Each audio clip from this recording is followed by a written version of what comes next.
دوستو، جب آپ اللہ والوں کی مجالس یا کتابوں میں یہ واقعات سنتے اور پڑھتے ہیں کہ فلاں بزرگ نے صرف 10 مرتبہ درود شریف پڑھ کے کسی بیمار پہ دم کیا تو وہ فوراً صحت یاب ہو گیا، یا کسی نے درود شریف پڑھ کے خشک کنویں پہ پھونک ماری تو پانی ابل کے باہر آ گیا، تو یہ سن کے دل حیرت میں ڈوب جاتا ہے۔ ایسے بے شمار کرامات صرف درود شریف کی برکت سے صدیوں سے رونما ہوتی آ رہی ہیں، لیکن آج کا انسان جب یہ سنتا ہے تو دل میں سوال اٹھتا ہے، ہمارے ساتھ ایسا کیوں نہیں ہوتا؟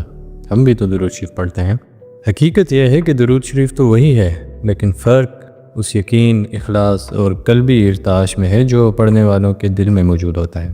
اگر ہم اس حقیقت کو کوانٹم فزکس کی زبان میں سمجھیں تو درود شریف کے الفاظ محض آواز کی لہریں نہیں بلکہ انرجی ویوز ہیں جو کائنات کی فیلڈ میں ارتعاش پیدا کرتے ہیں۔ جب یہ لہریں ایک پاک دل، اخلاص بھرے ارادے اور اللہ سے جڑے یقین کے ساتھ نکلتی ہیں تو وہ ریزوننس پیدا کرتی ہیں، یعنی ایک ایسی ہم آہنگی جو فطرت کے قوانین کو بدلنے کی طاقت رکھتی ہے۔ یہی وہ راز ہے جسے اولیاء اللہ نے اپنی زندگی میں عملی طور پہ پایا اور ہمیں بتایا۔ آج کے دور میں بھی درود شریف میں وہی طاقت موجود ہے جو ہزاروں سال پہلے تھی، لیکن فرق اس بات میں ہے کہ اس زمانے کے لوگ جس کیفیت اور اخلاص کے ساتھ پڑھتے تھے، ہم ویسا نہیں پڑھ رہے۔ ہم زبان سے درود تو پڑھ لیتے ہیں مگر اکثر ساتھ میں دو ایسی غلطیاں بھی کر بیٹھتے ہیں جو اس کی اصل تاثیر کو ہم سے چھین لیتی ہیں۔ یہی وجہ ہے کہ ہم وہ نتائج حاصل نہیں کر پاتے جو ہم سے پہلے لوگوں کو ملتے تھے۔ پہلی بڑی غلطی کو ایک واقعے سے سمجھیں جو مولانا غوث محمد شاہ قلندر پانی پتی رحمۃ اللہ علیہ نے فرمایا۔ آپ فرماتے ہیں، جب میں کم عمر تھا تو ایک دن اپنے شیخ کے ساتھ کسی سفر پہ جا رہا تھا۔ راستے میں ایک جنگل کے اندر ہم نے دو مجذوب کو ایک عجیب حال میں دیکھا۔ ہم نے دیکھا کہ دونوں مجذوب زمین میں لیٹے ہوئے ہیں اور ان کے اوپر آگ کے انگارے رکھے ہوئے ہیں، مگر ان کے حال میں زمین اور آسمان کا فرق ہے۔ ایک مجذوب کے جسم پر آگ کے اثرات سے کپڑے، گوشت، پوست سب جل چکے تھے، یہاں تک کہ خون اور چربی بہہ رہی تھی۔ دوسری طرف دوسرے مجذوب پر بھی انگارے جل رہے تھے، لیکن نہ جسم کو کچھ ہوا اور نہ ہی کپڑوں کو کوئی نقصان پہنچا، سب کچھ بالکل سلامت تھا۔ یہ منظر دیکھنے کے بعد میرے شیخ نے مجھ سے پوچھا، بیٹے بتاؤ ان دونوں میں سے زیادہ کامل ولی کون ہے؟ چونکہ میں اس وقت عمر میں چھوٹا تھا، میرا ذہن فوراً اس طرف گیا جس میں ظاہری کرامت نظر آ رہی تھی، بالکل اسی طرح جیسے آج ہم کرامت کے ظاہر کو ہی کمال سمجھ بیٹھے ہیں اور سارا دھیان کرامتی پہلو پہ لگا دیتے ہیں، باطنی حقیقت کو نظر انداز کر کے۔ میں نے اپنے شیخ سے کہا، جس کے کپڑے بھی نہیں جلے وہ بڑا ولی اور زیادہ کامل ہے۔ شیخ مسکرا پڑے اور فرمایا، نہیں بیٹے، جس کے کپڑے بھی نہیں جلے اس کی حالت جذب میں نقص ہے، اور جس کے کپڑے جل گئے، گوشت اور پوست جل کے خون اور پیپ بن کے بہہ گیا، وہ اپنے جذب میں کامل ہے۔ میں نے تعجب سے پوچھا کہ کیسے؟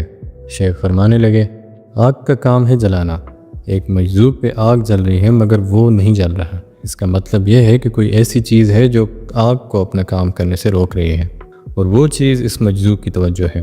اس نے اپنی توجہ آگ کو روکنے پہ لگا دی، اپنے اصل مقصد کو چھوڑ کے، جبکہ دوسرے مجذوب کا سب کچھ جل گیا۔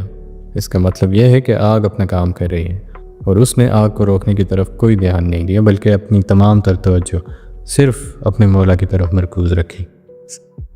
تو دوستوں، یہاں سے یہ نقطہ واضح ہوتا ہے کہ درود شریف کی تاثیر صرف الفاظ دہرانے میں نہیں بلکہ اس باطنی کیفیت میں ہے جو پڑھنے والے کے دل میں پیدا ہوتی ہے۔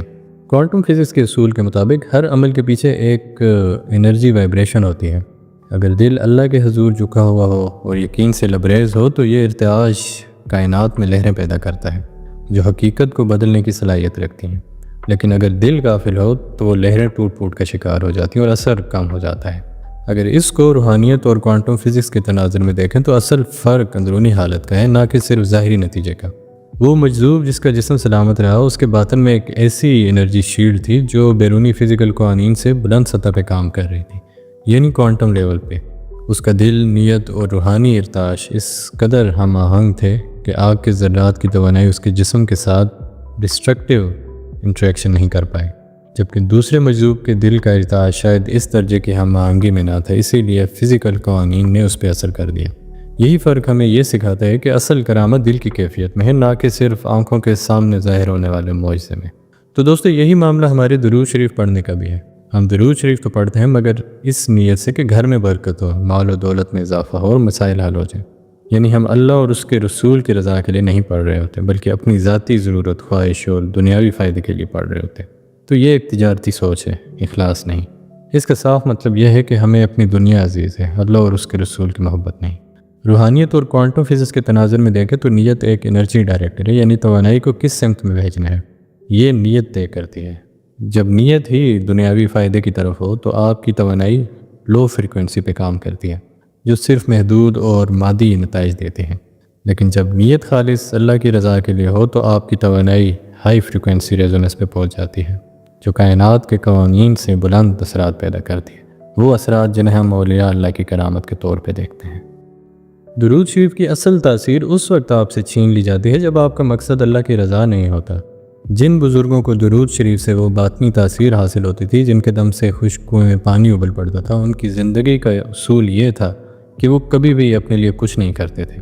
اگر بیماری آ جاتی تو اپنے لیے شفا کی دعا تک نہیں مانگتے، اگر کھانا نہ ملتا اور فاقہ ہو جاتا تب بھی وہ دعا نہ کرتے۔ کیوں؟ اس لیے کہ اپنے لیے مانگنا انہیں شرم محسوس کراتا تھا۔ ان کا ہر عمل نبی کریم صلی اللہ علیہ وآلہ وسلم کے اس فرمان کے عین مطابق ہوتا تھا کہ مومن ہر وقت اللہ کی رضا میں راضی رہتا ہے۔ روحانیت کی نظر سے دیکھا جائے تو یہی خالص رضا قلبی تسلیم پیدا کرتی ہے، ایسی کیفیت جس میں انسان کی توانائی کائنات کے کوانٹم فیلڈ کے ساتھ ہم آہنگ ہو جاتی ہے۔ جب نیت مکمل طور پہ نفس سے پاک اور صرف اللہ کی محبت میں ڈوبی ہو تو انسان کا دل ہائی فریکوینسی ویوز پیدا کرتا ہے جو نہ صرف مادی قوانین کو بدلنے کی طاقت رکھتا ہے بلکہ ارد گرد کی کائناتی توانائی کو بھی اپنی سمت میں موڑ دیتا ہے۔ اور یہی وہ راز ہے جسے اولیاء اللہ کے ہاتھوں کرامت ظاہر ہوتی تھی، اور یہی وہ کیفیت ہے جو درود شریف کی اصل تاثیر کو زندہ رکھتی ہے۔ وہ کبھی دنیا کی فکر نہیں کرتے تھے، نہ ہی انہوں نے کبھی یہ سوچا کہ مال و دولت ہمیں ملے۔ وہ کبھی دوسروں سے دولت یا دنیاوی آسائشوں کا مقابلہ نہیں کرتے تھے، لیکن آج ہم میں سے اکثر لوگ درود شریف اس نیت سے پڑھتے ہیں کہ دولت میں ہم اپنے رشتہ داروں یا جاننے والوں سے سبقت لے جائیں، یعنی اصل مقصد اللہ اور اس کے رسول کی رضا نہیں بلکہ دنیاوی برتری کا شوق ہے۔ اور دوسری بڑی غلطی یہ ہے کہ ہم نے کبھی اس پہ غور ہی نہیں کیا کہ جس پر ہم درود شریف پڑھ رہے ہیں وہ کون ہے، وہ کتنی اعلیٰ ظرف، بلند مرتبہ اور کامل ہستی ہیں۔ جن پہ ہم درود بھیج رہے ہیں وہ وہی ذات ہے جس پر طائف کے میدان میں اتنے مظالم ڈھائے گئے کہ آپ صلی اللہ علیہ وآلہ وسلم کے نالین مبارک خون سے بھر گئے۔ مکہ کے کفار نے آپ کو طرح طرح کی اذیتیں دیں، مگر اس عظیم ہستی نے نہ بد دعا کی نہ انتقام کا سوچا، بلکہ رحمت اور صبر کا پیکر بن کے دعا کی، اے اللہ انہیں ہدایت دے، یہ نہیں جانتے۔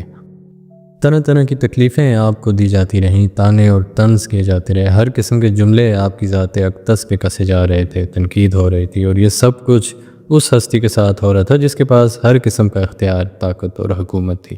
پھر وہی ہستی ان لوگوں کے پاس گئی جنہوں نے سب سے زیادہ ظلم کیے تھے اور فرمایا، کیا تم جانتے ہو کہ آج میں تمہارے ساتھ کیا کرنے والا ہوں، کس طرح کا سلوک تمہارے ساتھ رکھوں گا؟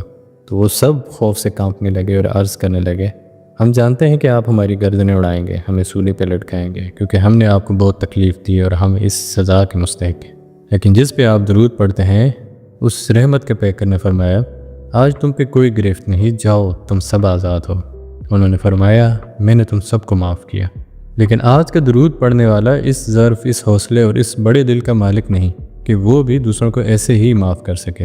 اگر ہم اس پہلو کو روحانیت اور کوانٹم فزکس کے امتزاج سے دیکھیں تو حقیقت یہ ہے کہ درود شریف محض الفاظ نہیں بلکہ یہ ایک انرجی ٹنل ہے جو ہمارے دل کو براہ راست نبی کریم صلی اللہ علیہ وآلہ وسلم کے دل مبارک کے ساتھ جوڑتی ہے۔ جب ہم اس تعلق کو دنیاوی نیت سے آلودہ کرتے ہیں تو اس توانائی کا فلو کمزور ہو جاتا ہے، لیکن جب نیت خالص ہو اور دل میں اس عظیم ہستی کے لیے بے لوث محبت اور ادب ہو تو یہ تعلق ہائی فریکوینسی ریزوننس میں بدل کے کائنات کے قوانین پہ اثر انداز ہوتا ہے۔ یہی اصل راز ہے جس سے درود شریف کی تاثیر ظاہر ہوتی ہے۔ یہ الفاظ نہ صرف رحمت کی انتہا ہیں بلکہ روحانی توانائی کی بلند ترین فریکوینسی کا مظہر ہے۔ کوانٹم فزکس کی زبان میں یہ کیفیت اتنی پاکیزہ اور غیر مشروط ہے کہ یہ دل کی لہروں کو ایسی کوانٹم کوہرنس میں لے جاتی ہے جو کائنات میں سب سے زیادہ مضبوط فریکوینسی یعنی رحمت پیدا کرتی ہے، اور یہی وہ کیفیت ہے جو درود شریف کو بے پناہ اثر عطا کرتی ہے، بشرطے کہ ہم اسے اسی خالص محبت، عاجزی اور اخلاص کے ساتھ پڑھیں جیسے اس ہستی کے کردار میں تھی۔ ہم بستر مرگ پہ پہنچ جاتے ہیں، لوگ ہمارے قریب بیٹھے ہوتے ہیں، ہم خود کہہ رہے ہوتے ہیں، بھائی اب تو میرا وقت پورا ہے، اللہ کے پاس جا رہا ہوں۔ سامنے والے پوچھتے ہیں اعمال کیسے ہیں؟ تو ہم جواب دیتے ہیں اعمال تو کچھ خاص نہیں، بس اللہ سے امید ہے کہ وہ مجھے معاف کر دے گا۔ اور پھر اگر کوئی یہ کہہ دے جب تو اللہ کے حضور جا ہی رہا ہے تو ان لوگوں کو بھی معاف کر دے جن سے تو ناراض ہے، شاید اللہ بھی تجھے معاف کر دے۔ تو بستر مرگ پہ لیٹا ہوا شخص فوراً کہہ دیتا ہے نہیں، اسے تو میں کبھی معاف نہیں کروں گا، اس نے مجھے بہت تکلیفیں دی ہیں۔ تو دوستو، اگر ہم اللہ کے بندوں کو معاف نہیں کریں گے تو اللہ ہمیں کیسے معاف کرے گا؟ اور جب دل میں ضد، کینہ، نفرت بھری ہو تو ہمارے درود شریف میں اثر اور تاثیر کیسے پیدا ہوگی؟ یہی تو آج کے انسان کے زوال اور ماضی کے انسان کا کمال کا راز ہے۔ ماضی کا انسان ہر ایک کو معاف کرنے والا تھا، اس کا دل صاف اور وسیع تھا، اس کی نیت خالص تھی، اور یہی قلبی صفائی درود شریف کے الفاظ کو ایسی ہائی فریکوینسی ریزوننس میں بدل دیتی تھی جو کائنات کے قوانین کو بدل دیتی ہے۔ تو آج کا انسان ایک شخص کو بھی معاف کرنے پہ تیار نہیں، اور یہی اس کے درود شریف کی توانائی کو کمزور کرتا ہے۔ یہ توانائی اب لو فریکوینسی پہ اٹک جاتی ہے، جو صرف معمولی اور وقتی اثرات پیدا کرتی ہے۔ تو آخر میں دعا ہے کہ اللہ تعالیٰ ہم سب پہ اپنا خاص کرم فرمائے، ہمارے ظرف کو وسیع کرے، ہمارے دل کو ضد، کینہ اور نفرت سے پاک کرے، اور ہمیں ایک دوسرے کو دل سے معاف کرنے والا بنائے۔ اگر آپ کو یہ چھوٹی سی ویڈیو پسند آئی ہو تو چینل کو سبسکرائب کیجیے گا، ویڈیو لائک کیجیے گا اور شیئر کیجیے گا، اور کمنٹس میں ہمیں ضرور بتائیے گا۔ انشاءاللہ نیکسٹ ویڈیو میں ایک نئے موضوع کے ساتھ ملاقات ہوگی۔ اپنا بہت خیال رکھیے گا۔ اللہ حافظ۔